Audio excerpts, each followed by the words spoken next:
Va ora in onda Radio Giornale Bellunese, notizie quotidiane sulla provincia di Belluno.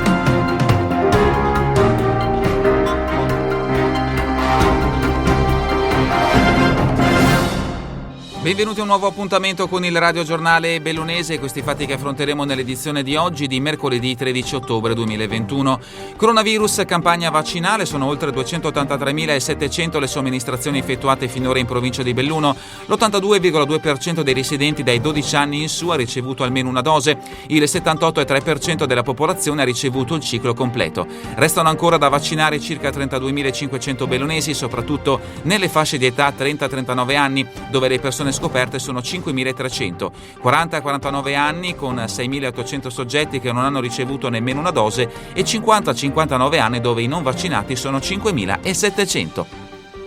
Per quanto riguarda la terza dose, quella finora somministrata in USL Dolomiti sono 2.262 e riguardano pazienti particolarmente fragili, ospiti e personale dell'RSA e over 80 che hanno completato il ciclo primario da almeno 6 mesi.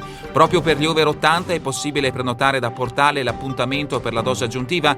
Il sistema verificherà in automatico il requisito dei 6 mesi del completamento dell'immunizzazione con le prime 2 somministrazioni.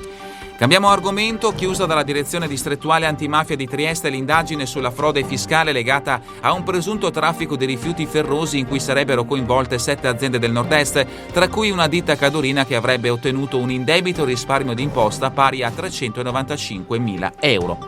Tra gli indagati, accusati di associazione finalizzata al traffico illecito di rifiuti, ci sono anche 3 bellunesi.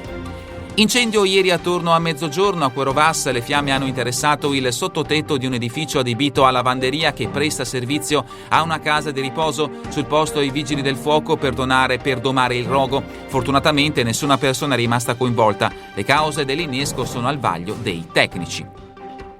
A Domegge ieri mattina incidente per un 80enne di Lozzo, scivolata mentre andava a funghi. La donna ha riportato la frattura della gamba. Sul posto è intervenuto il soccorso alpino del centro Cadore che ha provveduto a stabilizzare l'infortunata e a prestarle le prime cure. L'anziana è stata poi trasportata in ambulanza fino a Valesella, dove l'elicottero del SOEM di Pieve di Cadore l'ha trasferita all'ospedale di Belluno. Passiamo allo sport. Calcio Serie D, completati i lavori al Polisportivo di Belluno con l'installazione di 2 tribune laterali provvisorie necessarie per aumentare la capienza dell'impianto. Dopo le partite disputate allo Zogni Tauro di Feltre, quindi, sabato la Dolomiti Bellunesi giocherà la sua prima gara ufficiale allo stadio del capoluogo. Sfida alle ore 15 contro i Padovani dell'Este. I posti disponibili per il pubblico saranno complessivamente 740. E sempre a proposito di calcio, sono in programma questa sera i 32esimi di finale di Coppa Veneto. 5 le bellunesi ancora in corsa. In prima categoria sono il Longarone Alpina che giocherà alle 20:30 in trasferta contro i trevigiani del San Martino Colle e l'Alpago impegnato sul campo del San Sisto alle 15:30.